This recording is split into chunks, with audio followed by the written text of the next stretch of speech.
그러니까 절대로 인간은 거룩하게 만들어지거나 의롭게 만들어지지 않았다고. 우리의 삶 속에 이제 우리의 갈망이 그리스도의 영원한 거룩함에 도달하는 거예요.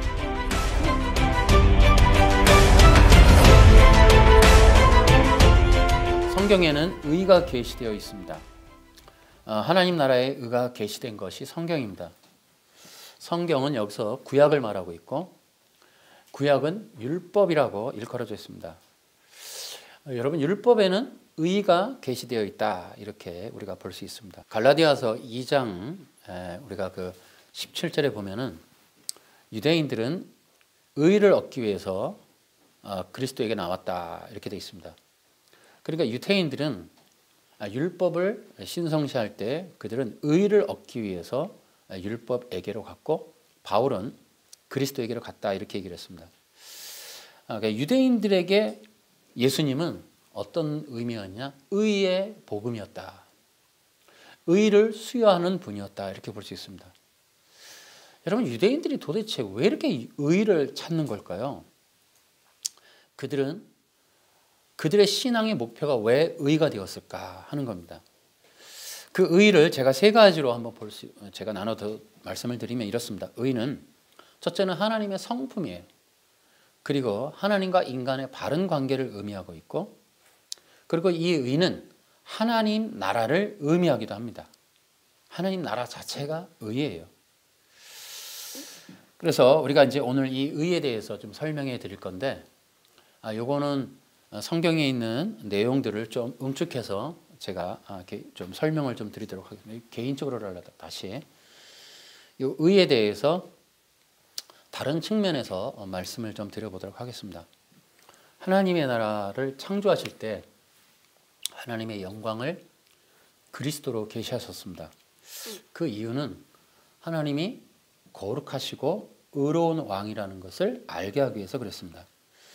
여러분, 하나님이 자기 자신을 드러내실 때 그리스도를 통해서 계시하신 것은 하나님이 우리 피조된 세계와 다르다는 것을 알게 하기 위함입니다. 그러니까 그 하나님은 이 땅과 같지 않고 인간이나 세상과 같지 않다, 이걸 말씀하는 거예요. 여러분, 제가 말씀을 드렸죠. 거룩이라고 하는 것은 구별됨이에요. 그리고 그 구별됨은 정결함을 의미해요. 그러니까 우리가 말하는 깨끗한 뭐 이런 정도가 아니라 그 정결함은 완전하다고요. 그러니까 그 하나님의 나라를 거룩이라는 걸로 우리가 이해를 해야 한다는 것을 기억하시면, 거룩은 다른 거예요. 그러니까 하나님, 빛이며 또 영원하며 생명이라고 하는 그 하나님은 다른 거예요. 피조된 세계와는 달라요. 보이는 세계와 다르다. 요게 거룩이라는 의미예요. 그러니까 어떤 뭐 깨끗하다. 여러분, 우리가 거룩하다 그러면 어느 정도를 말해요? 도대체 인간이 거룩해질 수 있다, 이 표현하면 안 되는 거예요. 이게 거룩은 다른 거예요. 그 다른 하나님, 우리 피조된 세계가 아닌 영원 세계의 분이 있고, 그 영원 세계의 하나님은 보이는 이 땅의 모든 우주 만물 모든 것과는 구별되다라는 것을 의미하는 것이 거룩이란 말이에요. 근데 그 거룩은 정결함이에요. 그러니까 점도 흠도 없는 거예요. 아무런 불완전한 요소나 어떠한 것도 불의도 없는 완전 그 자체, 그 완전함이 정결함이라고. 그것을 알게 하기 위해서 하나님이 거룩하심으로 당신을 계시하시는데, 그것이 그리스도라고요. 그러니까 그리스도로 우리를 계시할 수밖에 없는 걸 통하여 우리는 하나님이 거룩하고 의롭다라는 걸 알아야 돼요. 그리스도 안에는 거룩이라는 의미가 들어가 있어요. 그러니까 영원한 하나님은 우리 인간과 다르다. 그 다른 하나님이 또한 그리스도로 계시함으로 하나님이 의로운 왕이다라는 거예요. 그러니까 그 영원하시고 거룩한 하나님이 당신을 계시하실 때 다른 것도 아닌 그리스도인 것은, 그리스도라고 하는 것 자체가 왕을 의미해요. 왕. 그 왕이 거룩한 분이라고. 그래서 여러분, 우리는 기억해야 돼요. 이건 유대인들이 가진 하나님의 신관이 그래요. 그리스도는 왕이세요. 왕은 법을 갖고 있고 통치하고 심판하고 그 결과에 따라 구원하는 제사장, 이것이 왕이에요. 그것을 알게 하기 위해서 그리스도로 계시하는 거예요. 그러니까 유대인들은 하나님을 알 때 왕으로 인식하는 거예요. 근데 우리처럼 그 왕이, 우리는 뭐 조선 임금 왕을 생각하지만 유대적인 왕이라고 하는 것은, 그래서 하나님의 나라는 왕국이라고도 표현하는 거예요. 근데 그 왕국은 왕이 법을 갖고 있고 통치하고 다스리며 심판하고 또한 구원하는 능력을 갖고 있다, 이런 의미를 갖고 있어요. 그래서 그 하나님의 백성들은 반드시 그 하나님과의 올바른 관계 속에서 그의 백성, 그의 자녀로서 세워져야 돼요. 근데 그것이 아무나 될 수 있는 것이 아니라는 거죠. 하나님의 법, 하나님의 율법에 의하여 규정된 대로가 하나님의 백성이에요.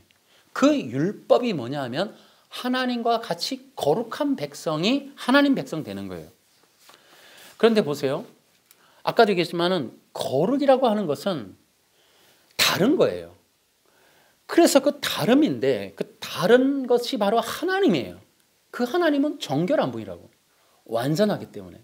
근데 인간이 하나님이 아님을 알게 하기 위한 것이 거룩인데 인간보로 거룩하라. 여러분 생각해 보십시오. 강아지가 인간과 다르듯이 하나님과 인간이 다른 거예요. 여러분, 개가 아무리 노력을 해도 인간이 못 돼요. 인간이 아무리 선행을 해도 하나님이 될 수가 없어요. 그 차이가 거룩이라고요. 근데 인간에게 거룩하라고 얘기하는 것, 여러분 이것이 올바른가 불의한가? 아니라는 거죠. 그렇기 때문에 하나님께서 율법을 통해 하나님의 백성됨이 거룩이라고 하는 것은 인간 스스로가 거룩해질 수 없음을 알게 하는 거예요. 이 내용을 뒤에서 한 번 더 말씀을 드릴 건데요.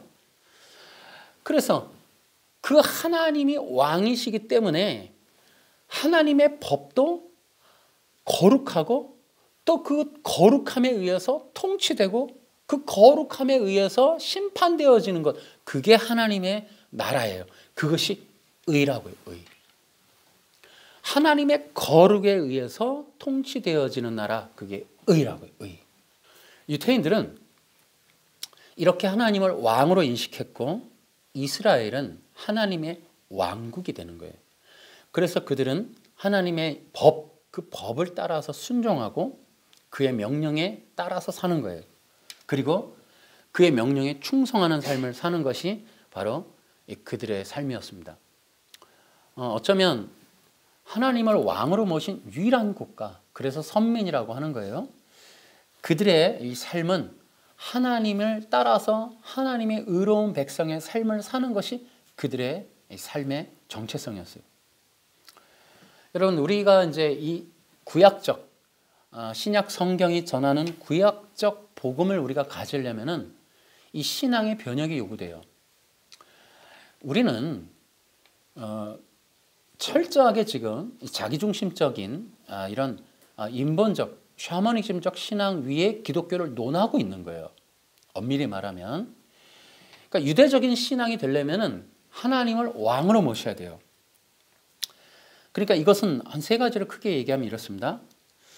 왕이신 하나님의 통치권, 명백한 통치권을 받아들이는 거예요.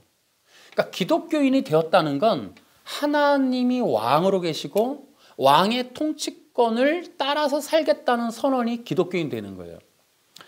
그럼 왕의 통치권이 뭐냐면은 그 나라의 법, 그 나라의 심판 기준, 그 나라의 구원의 법칙, 그러니까 생명을 수여받는 원칙, 이런 것들이 융합되어지는 것이 통치권이에요. 그러니까 하나님이 왕으로 될 때, 그러니까 이러한 인식이 구약 백성들한테 기본적으로 장착되어 있다는 거죠. 그러니까 하나님의 율법이라고 하는 것이 바로 왕의 명령인 거예요. 그리고 그 왕의 명령에 따른 삶, 이게 통치권. 그리고 그분의 율법을 지키고 안 지키고에 대한 것에 대해서 심판받는, 악인이다 선인이 된다는 심판권.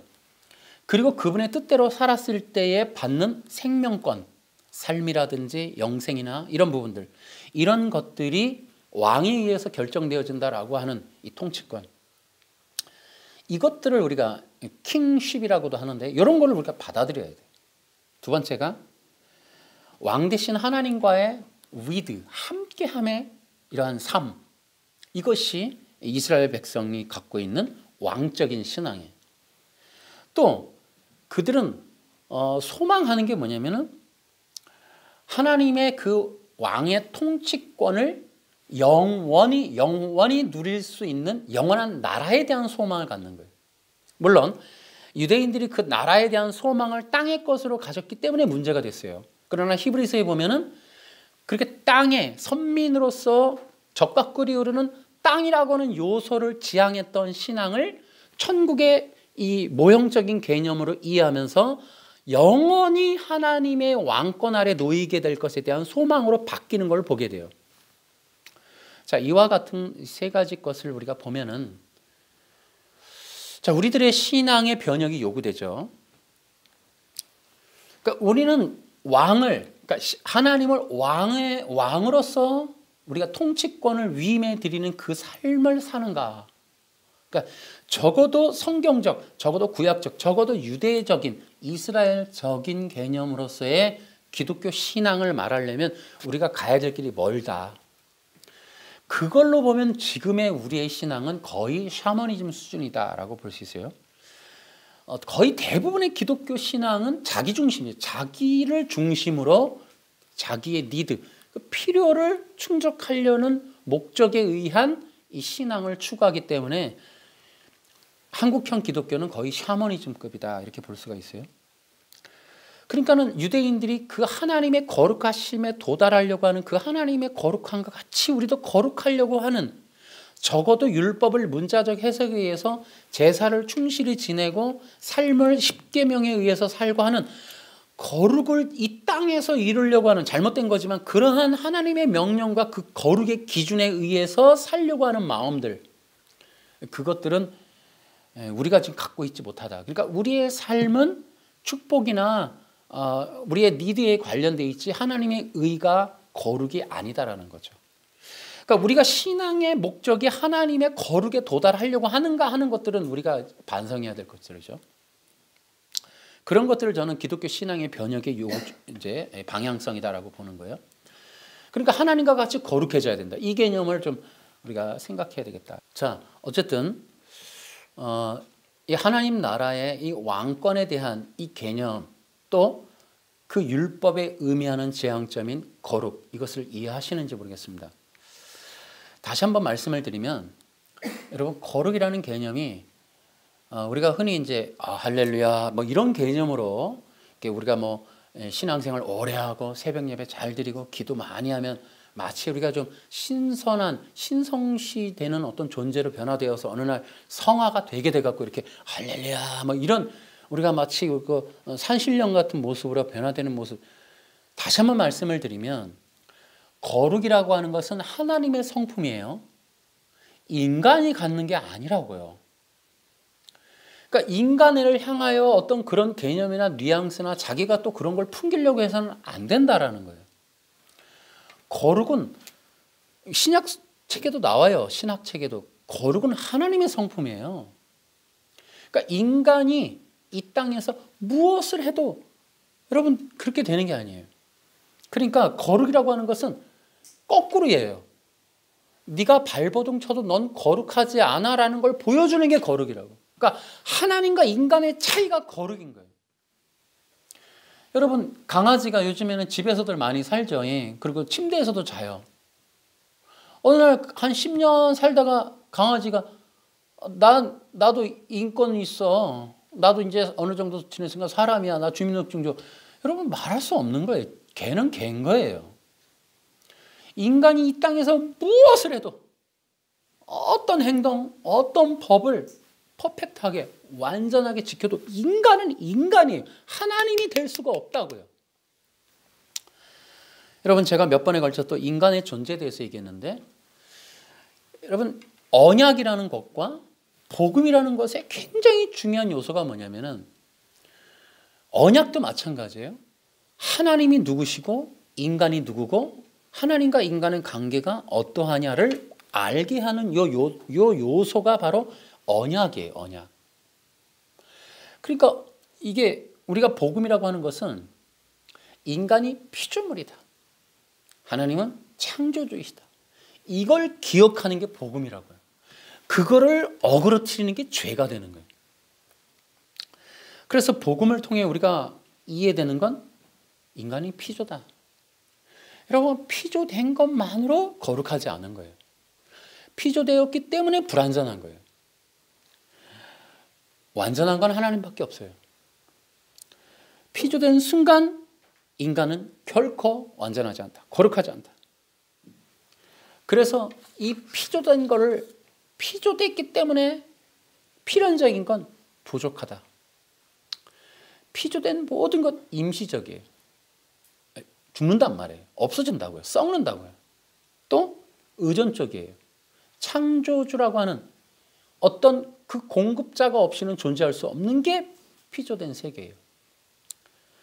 그래서 피조된 세계는 완전하지 않아요.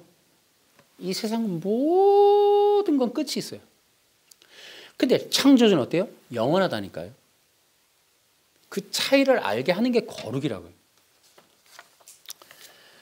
그러니까 하나님이 어떤 분이냐? 보이지 않아요. 영원하세요. 그리고 빛이에요. 그리고 그분은 생명이세요. 여러분, 이것을 어떻게 인간이 같아지냐고요, 이게. 너희는 피조된 존재고 나는 너와 다르며 너희는 결코 나와 같을 수 없다라는 것을 선언하고 알게 하는 그것이 바로 거룩이라고. 거룩.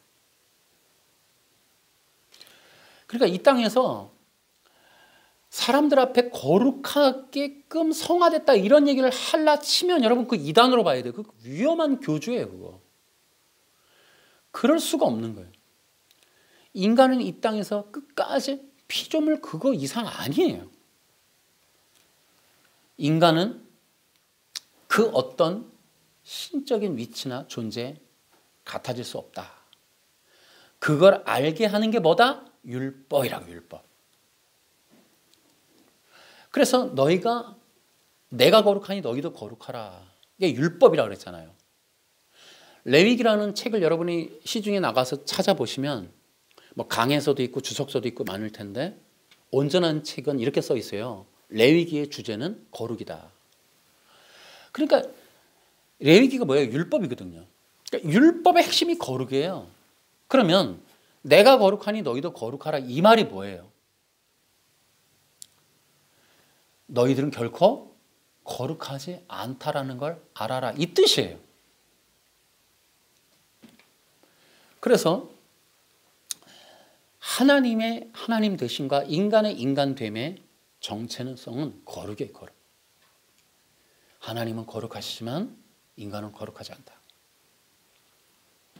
그래서 인간을 비롯한 하나님이 아닌 모든 것, 보이는 모든 것은 불완전하고 임시적이고 부분적이며 때로는 상징적이고, 왜냐하면 땅에 있는 모든 건 영원한 것에 대한 상징에 불과해요. 이런 시각을 잃어버리면 안 돼요. 다시요. 보이지 않는 하나님 외에 우주를 비롯한 이 모든 피조된 보이는 세계는 불완전하고 임시적이고 부분적이며 때로는 상징적이고 절대적 의존적이다라는 거예요. 그것이 뭐라고요? 거룩이라니까요. 그게 거룩이라고. 하나님이 아닌 모든 것들은 하나님과 다르다. 이게 거룩이에요. 이 땅에 있는 보이는 그 어떤 것들도 하나님과 같을 수 없다. 이 땅에 있는 인간을 비롯한 모든 것들이 노력을 하거나 법을 지켜도 종교생활을 잘해도 거룩해지지 않는다. 하나님과 같을 수 없다. 여러분, 이것을 잊으면 안 된다고요. 하나님과 인간이 결코 같을 수 없다. 여러분, 이것이 절대적인 율법의 의미예요. 근데 죄가 뭐예요? 갑자기 강아지가 나도 인간 할래. 피조된 썩을 흙덩어리가 내가 창조주 할래, 내가 생명이고 빛이고 내가 영원한 존재가 될래 라고 얘기하는 요게 죄라고. 요게 그게 죄라는 거예요. 자기가 하나님이 되려고 하는 거, 피조된 존재가 창조주가 되려는 거, 좀 있으면 썩어서 죽을 존재가 완전한 하나님이라고 우기는 것, 이것이 죄다. 여러분 이렇게 생각하셔야 돼요. 완전하면요 더 이상 필요한 게 없어요. 더 이상 무엇을 채울 필요가 없어요. 완전하면 뭘 되려고 안 해도 돼요. 그 자체로 충만한 거예요. 근데 여러분 불완전하니까, 불완전하기 때문에 되려고 하고 도달하려 하고 같아지려 하고 채우려고 하는 거예요. 이게 불완전한 거예요. 그러니까 인간이, 여러분 이제 제가 이 개혁주의 그 신앙의 신앙의 책의 그 책도, 김홍만 목사님이 쓴 책도 인간이 거룩하고 의롭게 지원받았다. 제가 그거 보고 기겁을 한 거예요. 아니 소위 신학자라는 사람들이 인간 보러 거룩하고 의롭다라는 거죠. 이거만큼 이거 어이없는 얘기가 없어요. 강아지 보러 지금 인간과 같다, 지금 이 얘기를 한 거예요 지금. 여러분 피조됐다니까요 인간은. 나는 기가 막혀. 신학이라는 이름으로 기본이 안 돼 있다. 기본이. 보세요. 완전한 하나님이 완전하게 창조했지만 피조한 모든 거는 불완전하다니까요. 죄짓기 이전에 인간이 되려고 했고 채우려고 했고 도달하려고 했다고. 이것만으로도 불완전한 거예요. 아니 하나님이 아닌 존재에게 거룩하다라는 말을 하면 안 된다고요. 아담이가 여러분 거룩하냐고요. 아니 강아지가 인간이라고 말하는 거랑 똑같다니까요. 육신을 갖고 있는 인간에게 거룩하다라고 말하면 안 된다고요. 이게 거룩한 건 완전하신 하나님밖에 없어요. 그러니까 인간 아담이 죄짓기 이전에, 선악과 먹기 이전에 신이 되려는 불의함을 가졌다니까요. 피조되었기 때문에 불완전하니까 채우려고 그러고 먹으려고 그러고 되려고 그러고 도달하려고 한다니까요. 완전하면 도달할 것도 채울 것도 될 것도 아무것도 그 자체로 충만한 거예요. 완전하지 않기 때문에 불완전한 걸 채우는 거예요. 먹는 거예요. 도달하고 되려고 하는 거예요. 아니니까 무엇인가 더 높은 곳에 도달할 곳이 있기 때문에 되려고 하는 거예요. 인간이. 어디예요? 완전함에. 완전함에. 그러니까 인간 자체가 아무리 하나님의 선하신 계획에 의해서 만들어졌어도 피조된 육체라니까요. 흙이라고. 흙. 그 흙이 하나님이냐고, 거룩하다고 하게. 영원하신 하나님이 하나님이신 것을 알게 하기 위해서 계시하고 인간을 만들면서 그 인간을 하나님의 형상과 모양으로 만들었지 완전체가 아니라고요. 완전체일 수가 없는 거예요. 하나님에게서 나온 하나님 자신 외에 모든 건 불완전하다니까요. 그래서 내가 이걸 강조하는 거예요. 이렇게 어이없는 일이 일어나고 있다. 그러니까 절대로 인간은 거룩하게 만들어지거나 의롭게 만들어지지 않았다고요. 거룩하다고 하는 것은 하나님을 향하는 거지 인간 자체에게 말할 수 없다. 인간이 거룩하다, 정결하다. 정결했으면 죄를 왜 짓냐니까요.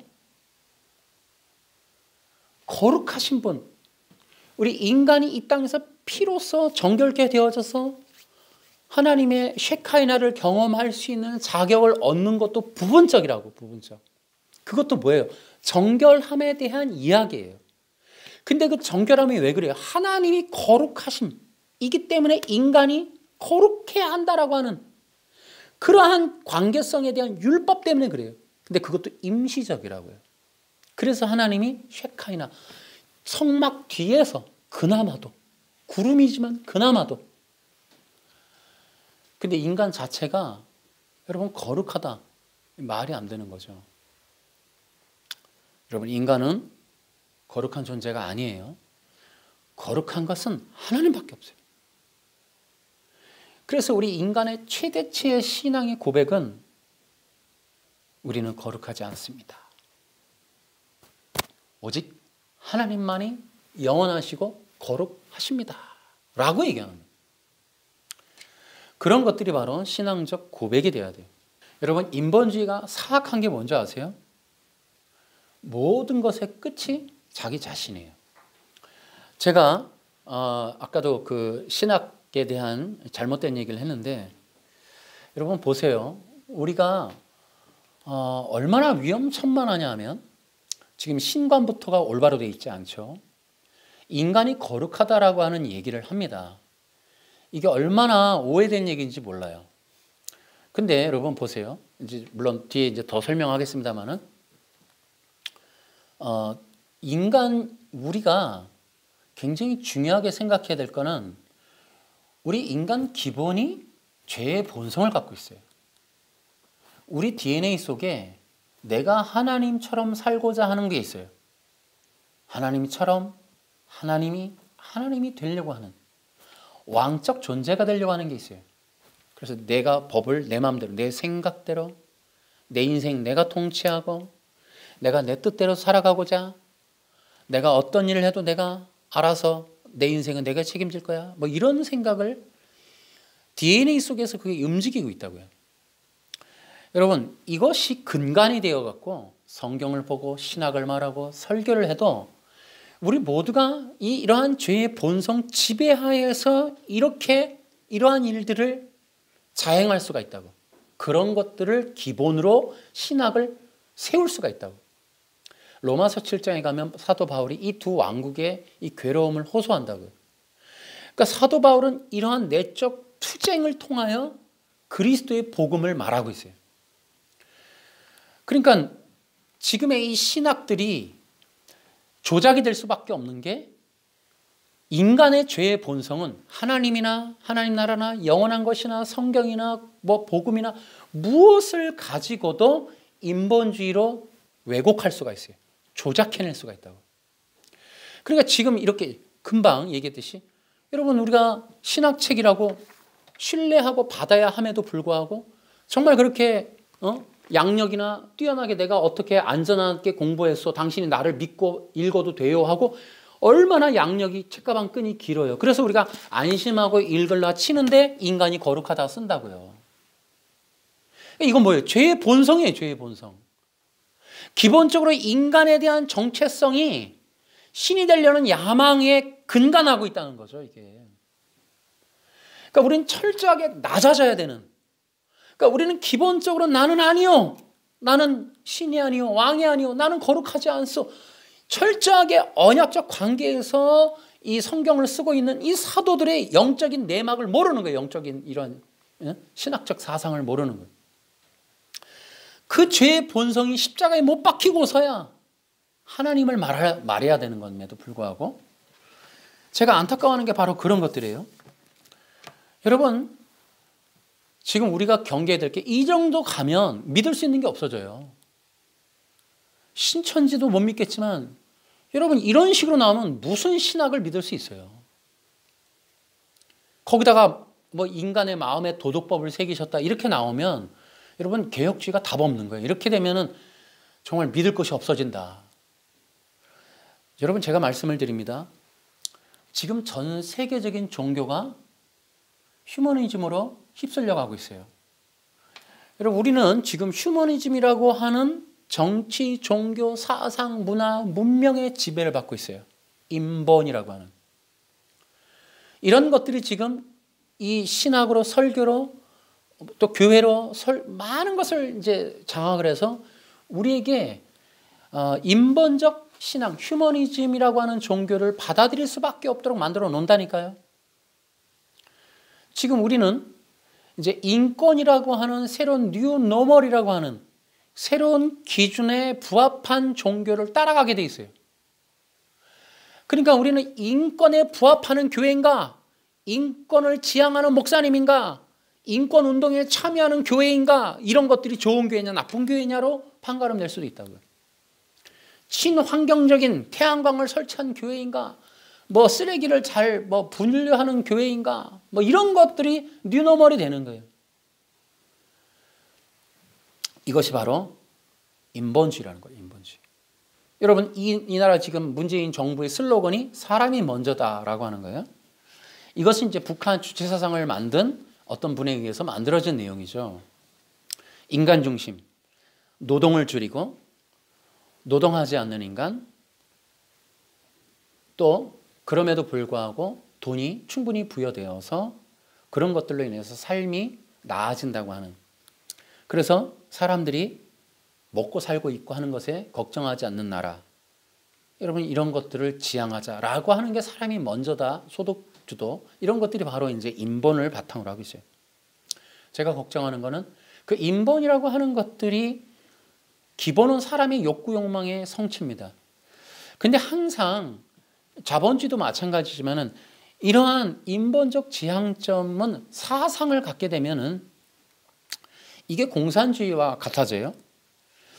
제가 공산주의를 늘 여러분 성도들에게도 인지시키는 건, 공산주의는 원리적으로는 좋아요. 그러나 공산주의가 실행되려면 반드시 독재라는 게 생겨요. 그래서 인본주의라고 하는 이 공산의 최대 난점은 휴먼, 인간이기 때문에 그러니까 종교라는 걸 인정할 수가 없어요. 인간이 종교예요. 인간이 신이고 인간이 먼저고 인간이 전부예요. 종교 노름 하지 말자는 거예요. 보이지 않는 하나님 노름 하지 말고, 그래서 목사들이 돈 벌고 그래서 몰려가갖고 우파 놀이하고 하지 말자는 거예요. 그러니까 공산주의라고 하는 것으로 가면 최악이 뭐냐면은 하나님 없는 세상에서 살아야 돼요. 지금의 북한처럼. 종교를 용납을 못해요.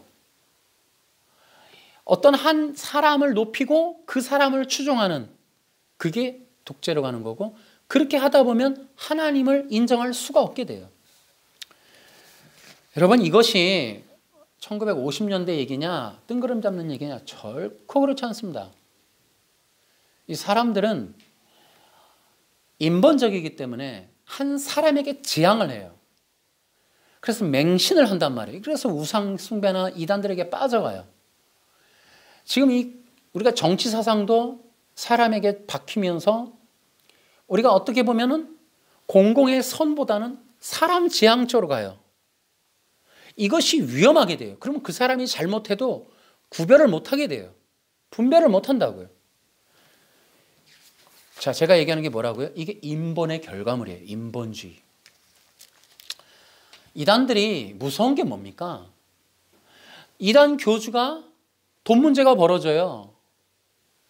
그리고 무슨 잘못을 저질러요.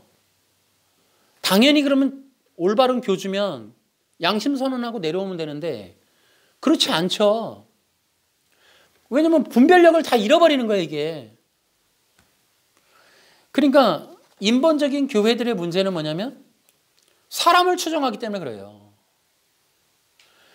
그러면은 사람을 추종하지 않게 하려면 어떻게 돼요? 교회를 우리가 운영하면서 교회는 모든 사람들의 중심에 예수님이 서야 돼요. 예수님. 그리고 그 예수님의 말씀, 법, 예수님의 통치권, 예수님의 심판권, 그게 중요하게 세워져야 된다고. 그것이 하나님의 왕국이에요. 왕국. 근데 이게 기독교가 변질이 되면 사람 왕국이 돼버려요. 이런 것이 가장 위험한 결과물이라고요. 유대인들의 신앙은 하나님의 임재 중심이었어요. 성막, 언약궤를 중심으로 가는 거예요. 그러니까 유대인들이 중심하는 게 바로 하나님의 어떠하심이냐는 거죠. 하나님이 뭐라고 명령하셨는가.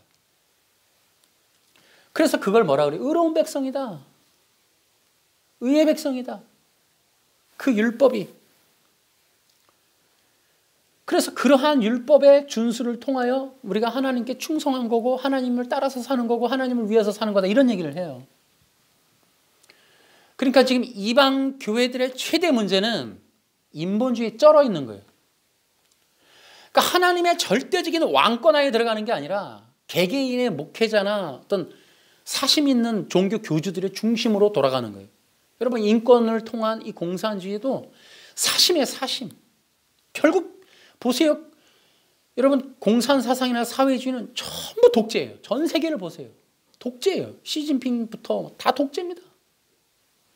여러분 독재의 뒤끝이 뭐예요? 부패함이에요. 부패함.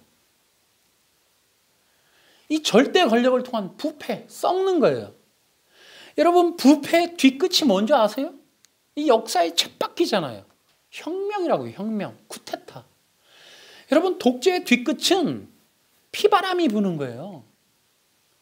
여러분 이것이 바로 이 무지몽매한 나라들의 순환이에요. 순환.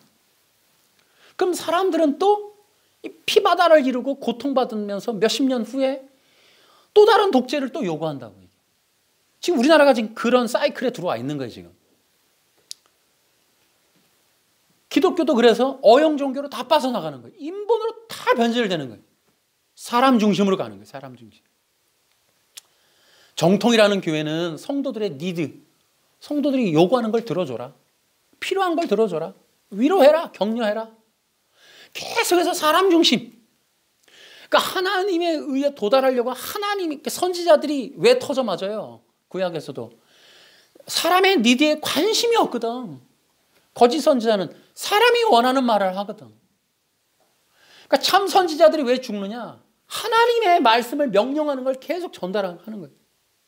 근데 하나님의 전달의 메시지는 사람들한테 부딪히는 거예요. 하나님께서 요구하는 게 거룩이니까 그들의 삶이 드러나고 그들의 삶이 의롭지 않은 게 드러날수록 선지자들 때려 죽이는 거예요. 아니 해준 거 없으면서 왜 우리 보러 이래라 저래라 하냐는 거죠. 하나님이라고. 그러니까 복음이 역할하는 건 뭐냐면 하나님의 의를 선언하는 거예요. 계속. 근데 시대가 썩어갈수록 불의가 가증할수록 그 의의 선언이 싫은 거예요. 그러니까 하나님의 명령대로 거룩한 의의 율법을 전할수록 터져나가는 거예요. 핍박이 많은 거예요. 버림받는 거예요. 그러니까 참 선지자가 적어지는 거죠. 니들을 요구 안 하니까. 사람들은 필요한 걸 달라 이거죠. 내가 필요한 거 한 서너 가지 목록에 큰 카테고리 안에 수만 가지가 있잖아요. 그런 니드 요구. 그 니드의 요구에 충족하느냐. 여러분 그 차이점이 있어요. 그래서 사람들이 필요로 하는 것을 들어주는 것. 시대적인 인본 종교가 들어오는 통로가 돼요. 그래서 그 통로 속으로 뭐가 온다? 적그리스도가 들어오는 거죠.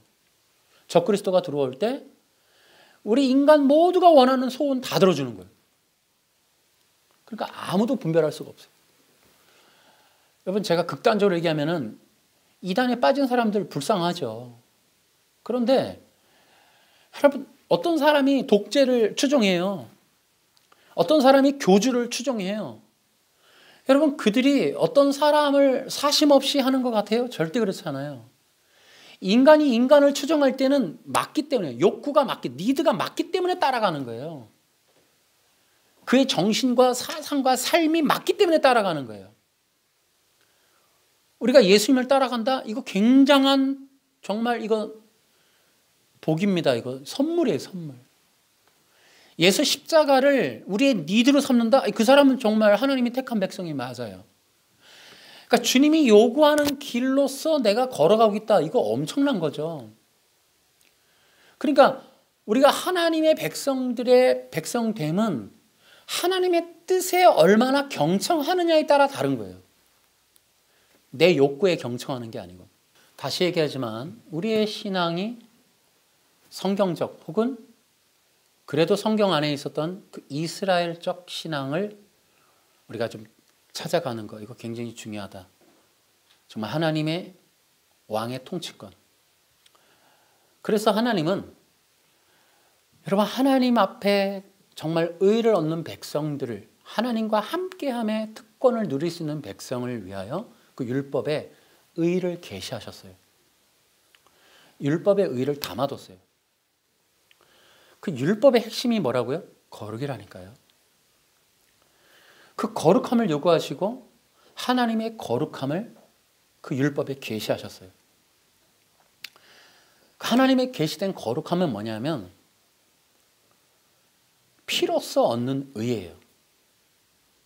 하나님의 거룩함은 피로써 얻는 의다. 여러분 굉장히 어려운 얘기 같고 그렇지만 성경에 다 있는 얘기를 응축해서 하는 말이에요. 이런 단어들에 좀 익숙할 필요가 있어요. 하나님의 계시된 거룩함은 피로써 얻는 의예요. 자, 예를 들어 사람들은 성전 제사를 드리면서 이제 어린 양의 피를 들여서 거룩함에 이제 죄를 깨끗하게 씻는 거룩함에 이르게 되고 그러한 것들을 율법적인 행위라고 생각을 해서 그렇게 하면 의를 얻는다라고 생각을 해요. 그러니까 율법에 그 거룩함을 대속으로 놓은 거예요. 대속. 그러니까 인간이라고 하는 게 기본적으로 죄인이고 하나님의 의에 도달할 수 없고 그 인간이 거룩함을 입으려면 어떤 대속적인 피에 도움을 입어야 된다. 이게 기본적인 컨셉이에요. 율법에. 그러니까 율법은 그렇게 기록되어 있는 거예요. 그러니까 율법에서 말하는 거룩함은 피로써 얻는 의라니까요. 이해되세요? 컨셉 자체가. 그러니까 하나님의 율법이 거룩인데 그 거룩은 이스라엘 백성들에게는 성전 제사로서 주신 거예요. 그러니까 성전 제사의 핵심은 어떤 대속물을 통한 대속의 피, 그 피로서 얻는 의라고요. 그러니까 여러분 율법이라고 하는 것은 거룩하다, 거룩해라라고 하는 것은 인간 자체가 거룩하지 않은 존재임을 이미 깔고 가는 거예요. 거룩하라라는 게. 그리고 하나님께서 친절하게 거룩함에 이르는 길을 성전 제사로 레위기로 쫙 풀어주신 거예요. 그러니까 인간이 문자적으로 양을 잡으니까 거룩해지는 게 아니라 인간이라고 하는 게 죄인이고 인간은 반드시 대속의 피를 힘입어야 된다는 걸 알게 하는 것이 율법이라고요. 그걸 지켰더니 거룩해지는 게 아니고. 그런데 성경에 요한복음 1장 29절에 보라 세상 죄를 지고 가는 하나님의 어린 양이라다. 그러니까 구약에 있는 거룩의 율법은 상징적이었던 거예요. 그것은 왜냐하면 왜 상징적일 수밖에 없느냐? 보세요. 내가 아까 얘기했죠. 거룩은 하나님밖에 없다고. 인간은 불의하다니까요. 정결치 않다고요. 그러면 인간에게 거룩을 명령하시면 한 가지 방법밖에 없어요. 인간은. 신이 거룩을 줘야 돼요. 그럼 어떻게 주느냐? 요 내용이 그게 이제 율법인 거예요. 그러니까 인간이 그 거룩함을 입으려면 하나님의 거룩한 아들이 오셔야 돼요. 그래서 그 아들을 보내서 그 아들을 십자가에서 죽게 함으로 그 피로써 인간이 의롭게 되는 것에 대해서 율법이 기록해 놓은 거예요. 그러니까 구약의 율법은 상징적이었던 거예요. 그럼 왜 그렇게 오해하게 됐느냐? 문자 해석 때문에 그래요. 문자 해석. 그러니까 율법이라고 하는 것의 함정은 문자 해석이에요. 이 문자 해석을 통하여 인간의 행동이 인간을 거룩함에 이르게 한다라고 하는 잘못된 컨셉을 제공하는 게 문자적 해석이에요. 근데 하나님의 의가 율법에 계시된 것은 그러한 전체적인 복음으로서 계시되는 거예요. 그러니까 인간이 결국 하나님의 율법, 복음으로서 계시된 의를 얻으려면 결국은 행동이 아닌 믿는 수밖에 없어요. 그러니까 이것은 뭐냐면 하나님이 그렇게 하실 것에 대한 계시예요. 뭐 인간이 거룩해지려면 행동으로 뭔가를 하는 게 아니라 하나님의 계시된 의를 받아들이는 것밖에는 방법이 없어요. 그래서 이 율법은 제가 읽어드릴게요. 이렇게 되어 있습니다. 율법은 인간이 거룩하지 않은 존재라는 것을 알게 하신다. 율법은 인간이 거룩함에 이르기 위해서 하나님이 임재하셔야 한다는 것. 율법은 인간이 거룩함을 이루기 위해서는 거룩하신 분의 피를 입어야 한다는 것.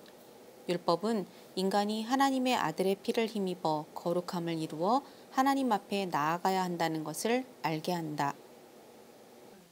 그러므로 율법에 계시된 의는 그리스도다라는 거죠. 그래서 여러분 기억하세요. 율법은 그리스도를 계시하고 그리스도를 향하고 있다. 그러니까 내가 거룩하니 너희도 거룩하라는 율법은 그리스도를 의미하는 거고 그리스도를 향하게 하는 거예요. 이것이 율법의 뜻입니다. 그리고 율법에 계시된 의의 복음이 바로 그리스도다. 율법에 계시된 의는 이렇습니다. 피조물인 인간이, 흙의 소재인 인간이 영원한 생명, 영원한 몸을 잇기 위해서 유일하게 영원히 거룩하신 분의 피, 그분의 도우심을 받아서 거룩함을 입어야 한다는 것, 그것 외에 다른 거룩한 길이 없다는 것을 알게 하는 것이 율법이며 계명이며 곧 성경 복음이다. 자, 이렇게 볼 수가 있습니다. 여러분, 이것을 통해서 이제 우리의 신앙을 한번 살펴보면 이렇습니다. 그러니까 우리가 이런 의의 복음 안에서 하나님을 따르려면 이렇게 해야 돼요. 우리의 마음과 생각과 눈이 거룩하신 분을 향하여 날마다 나아가야 돼요. 우리가 우리의 영혼에 우리의 거룩함이 되어주시는 그리스도를 믿고 받아들여야 돼요. 또한 여러분, 이것은 왕권이에요. 인간은 철저하게 의존적인 존재예요. 이 의존성을 거역하는 그것이 인간을 불행하게 해요. 그러니까 인간이 하나님을 의지할 때 가장 행복하고 안전해요. 그런데 여러분, 이 왕권에 의해서 인간은 그리스도의 살아계심을 믿고 그분의 도우심과 그분의 은혜로우심, 또 그분이 당신의 피로써 우리를 거룩하게 해주신 것만큼이나 우리를 사랑하신다는 것, 이것을 믿고 묵상하고 그것을 예배하는 것, 이것이 우리가 해야 할 일이다. 여러분 기억하십시오. 그러니까 내가 거룩하니 너희도 거룩하라라고 하는 이 하나님의 율법의 명령에 의해서 더 나아가면은 이것이 어떠한 뜻도 포함되어 있느냐? 당연히 그것이 그리스도고 그리스도의 복음으로서 우리가 의로운 백성이 되었다면은 기억하세요. 여러분, 하나님의 관심은 이제 의의 백성에게로 향하는 거예요. 여러분, 하나님이 당신의 피로서 거룩하게 한 그 백성을 여러분 사랑하는 건 당연한 일이에요. 여러분, 그래서 이 세상 가운데 당신의 피로서 정결케 한 그 백성들을 도우시는 것, 그건 하나님의 기쁨이에요. 하나님의 기쁨이 우리를 돕는 거예요. 우리를 구원에까지 이르게 하는 것, 우리를 십자가에서 구원하는 것, 그게 하나님의 기쁨이라니까요. 그래서 여러분, 하나님이 기뻐하는 건 뭐냐면 그분의 피를 힘입어 거룩하게 되는 그 일을 기뻐하세요. 하나님의 거룩한 그 계획 안에 하나님의 그 도우시는 거룩한 피를 의지하고 받아들이고 그것을 갈망하는 자들을 의의 백성이라 그러고 의의 굶주린 자라 그러는 거예요. 그런 백성들을 하나님이 기뻐하신다. 그래서 우리를 특별한 백성이라고 부르는 거예요. 여러분 기억하십시오. 그러한 백성들을 하나님은 결코 버리지 않으신다. 지키시고 도우신다. 하나님의 기쁨은 당신의 피로써 정결케 된 그 백성을 끝까지 인도하시는 거예요. 하나님의 백성들, 그 피로써 의롭게 되고 그 피로써 정결케 거룩해 된 그 백성들, 안식일을 지키고 면죄부를 사고 이게 아니라 그리스도의 보혈로서 거룩해 된 그 백성들을 완전한 구원, 영원한 하나님 나라의 의에 이르게 하는 것이 하나님의 기쁨이라고요. 그게 당신 아들을 통한 계획, 구원 언약을 성취하는 일이에요. 이 일을 우리 기독교인이 기뻐하며 그걸 갈망하는 거예요. 우리의 삶 속에 이제 우리의 갈망이 그리스도의 영원한 거룩함에 도달하는 거예요. 그 도달이 결국 그리스도를 통하고 그리스도를 통하여 하나님 나라에 이르게 될 것을 바라보고 지향하는 것. 때때로 그 의로운 삶이, 그 거룩함을 지향하는 의로운 삶이 이 땅에 맞지 않는 것 당연하죠. 거룩한, 구별되었으니까 우리도 역시 그리스도의 피로 구별된 백성들, 구별된 백성들이기에 안 맞는 거예요. 때때로 사람들은 자기 욕망을 선택하지만 우리는 그리스도의 영광을 택하니까 그것이 순교로도 나타나고 버림으로, 때로는 핍박으로, 가난으로, 어려움으로 나타날 수 있다. 그것들이 바로 우리가 천국을 지향하는, 영원한 하나님 나라를 갈망하는 삶의 차이점이에요. 이 관점도 우리가 다음에 한번 또 논하겠습니다. 이 의로운 백성들의 삶이 어떻게 나타나는가? 더 충격적인 건 다음 주에 논할 거는, 여러분, 이 하나님께서 우리를 심판하시는 심판의 내용이 뭘까? 때때로 율법주의자들은 우리의 행동 거지를 본다 그러죠. 그래서 우리는 비판해요. 기독교인이 장로가 뉴스에 나오고 살인을 저지르고 무슨 강간죄를 지르고 물질을 어떻게 뭐 재정적으로. 여러분, 하나님도 과연 그런 걸로 집중해서 보실까? 우리가 의로운 백성, 거룩한 백성으로 불림받은 우리들에게로 정말 하나님께서 보시는 일들이 무엇일까? 그리고 기독교인 우리에게 원하는 게 뭘까? 바로 의로운 삶이라는 거죠. 이런 것들을 지향하는 삶을 사는 게 거룩한 백성들의 특징이다. 이것이 기독교입니다. 마지막 날 하나님의 남은 자손을 우리가 일컬을 때 바로 이런 것들을 보실 거다라는 것을 기억하셔야 돼요. 여러분, 하나님의 거룩하신 것 같이 우리도 거룩합시다. 율법에는 바로 이러한 의가 계시되어 있다. 이것을 복음으로 이해해서 정말 거듭나는, 영생 얻는 진정한 그리스도의 백성이 되시기를 주 예수님의 이름으로 축원합니다. 박수.